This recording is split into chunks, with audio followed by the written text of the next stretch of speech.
In this episode, we look at 4 recovery metrics that help organizations describe downtime, data loss, repair time, and reliability in a clear way. These terms are Recovery Time Objective, RTO, Recovery Point Objective, RPO, Mean Time to Repair, MTTR, and Mean Time Between Failures, MTBF. They can feel similar at first because they all deal with disruption and recovery, but each one answers a different question. RTO asks how long a system or process can be down before the impact becomes unacceptable. RPO asks how much data loss, measured as time, the organization can tolerate. MTTR asks how long repair usually takes after something fails. MTBF asks how long something usually runs before it fails again. Once you separate the question each metric answers, the topic becomes much easier to understand. Before we continue, a quick note. This audio course is part of our companion study series. The first book is a detailed study guide that explains the exam and helps you prepare for it with confidence. The second is a Kindle-only ebook with 1,000 flashcards you can use on your mobile device or Kindle for quick review. You can find both at Cyber.Me in the Bare Metal Study Guide series. RTO is about time to restore service. If an important application goes offline, RTO describes the maximum acceptable amount of downtime before the business impact becomes too high. For example, an online ordering system may have a short RTO because every minute of downtime may mean lost sales and frustrated customers. A monthly reporting system may have a longer RTO because it can be unavailable for a while without causing immediate harm. RTO is not the same as how long recovery actually takes. It is the target the organization wants or needs to meet. The recovery design should then be built around that target. If the RTO is very short, the organization may need high availability, automated failover, replicated systems, and strong monitoring. If the RTO is longer, a slower manual recovery process may be acceptable. RPO is about how much data the organization can afford to lose. It is measured backward in time from the moment of disruption. If a system fails at noon, and the most recent usable backup is from 11 in the morning, the organization may lose up to 1 hour of data. In that case, the recovery point is 1 hour before the failure. A short RPO means the organization needs very frequent backups, replication, journaling, or another method that preserves recent changes. A longer RPO means the organization can tolerate losing more recent data. Think of RTO as asking how long until the service is back, while RPO asks how far back in time the recovered data can be. These two metrics are related, but they are not interchangeable. One focuses on downtime. The other focuses on data loss. You can use a simple banking example to separate RTO and RPO. Imagine a payment system that processes transactions all day. If the system goes down, the organization may need it back quickly because customers and business partners rely on it. That is an RTO concern. If transactions were processed during the last few minutes before the outage, the organization also needs to know whether those transactions can be recovered. That is an RPO concern. A system could return to service quickly but still lose recent transactions if data protection was weak. Another system could preserve nearly all data but take too long to restore if recovery procedures are slow. Both outcomes can be unacceptable depending on the business. This is why recovery planning uses both metrics.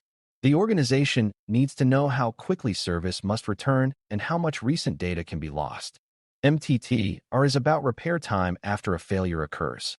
It looks at the average amount of time needed to diagnose, fix, restore, or return a failed component or service to working condition.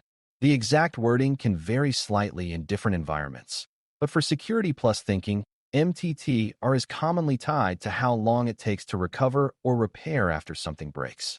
If a server fails and the team usually needs 2 hours to replace the failed part, restore the service, and confirm normal operation, that contributes to MTTR. A lower MTTR is usually better because it means failures are repaired faster. Organizations can reduce MTTR with good monitoring, spare parts, clear procedures, trained staff, automation, vendor support, and tested recovery steps. MTTR is not a goal like RTO. It is more of an observed or expected repair performance measure. MTBF is about reliability over time. It estimates the average time a component or system operates before failing. If a device has a high MTBF, it is expected to run longer between failures. If it has a low MTBF, failures are expected more often. This metric is useful when organizations evaluate hardware, storage devices, network equipment, or other components where reliability matters. MTBF does not guarantee that a specific device will last for that exact amount of time. It is an average or expectation, not a promise. A device with a strong MTBF can still fail early, and a weaker device can sometimes last longer than expected. For security and operations, MTBF helps with planning maintenance, spare capacity, lifecycle replacement, and resilience design. It tells you something about how often failure may happen, not how fast repair will be. A useful way to compare MTTR and MTBF is to ask whether the metric is looking after a failure or before the next one. MTTR starts after something has gone wrong and asks how long repair takes. MTBF looks at the operating period between failures and asks how reliable the system is over time. If a network switch fails every few months but can be replaced in 15 minutes, it may have a lower MTBF but a low MTTR. If a storage system rarely fails but takes many hours to repair when it does, it may have a high MTBF but a high MTTR. You need both ideas because reliability and repair speed are different. A system that fails rarely is helpful. A system that can be repaired quickly is also helpful. The strongest environments usually care about both. These metrics connect directly to business impact. A technical team may be able to describe systems in terms of servers, databases, storage, network paths, and backups, but leaders usually need to understand what disruption means for the organization. RTO and RPO help translate recovery expectations into business language. How long can the payroll system be down? How much order data can be lost? How quickly must identity services return? How much data can the organization recreate manually if needed? MTTR and MTBF help translate operational reliability into planning terms. How often does a component usually fail? How long does repair usually take? These answers influence budgets, staffing, architecture, vendor choices, and testing. Without metrics, recovery expectations may stay vague. With metrics, the organization can have clearer conversations about cost, risk, and acceptable interruption. There is often a trade-off between stricter recovery metrics and cost. A very short RTO usually requires more investment because the organization needs systems that are already running or can take over quickly. That may mean hot sites, clustering, load balancing, automated failover, replicated databases, and constant monitoring. A very short RPO also costs more because data must be captured or replicated more frequently. That may require continuous replication, transaction logs, or more advanced backup designs. Lower MTTR may require better tools, staffing, automation, spare equipment, and vendor support agreements. Higher MTBF may require more reliable hardware, better design, preventive maintenance, or replacement of aging systems. These investments may be justified for critical services, but not every system needs the most expensive recovery capability. Good planning matches the metric to the real business need. Recovery metrics also help set priorities. During a major incident, not every system can always be restored at the same time. Identity services, core networks, payment platforms, emergency communications, and customer-facing systems may have shorter RTO values than low-priority internal tools. Systems with short RPO values may need data protection methods that capture changes frequently. Less critical systems may be restored later or from older backups. This prioritization matters because technical resources are limited during a disruption. People may be tired, systems may be damaged, vendors may be busy, and information may be incomplete. Metrics help reduce argument and confusion by showing which services must come first.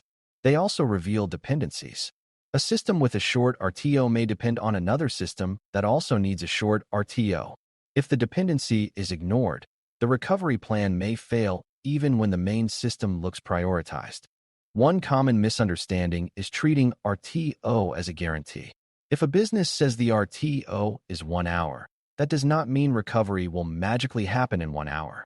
It means the recovery plan should be designed, funded, staffed, and tested to meet that target.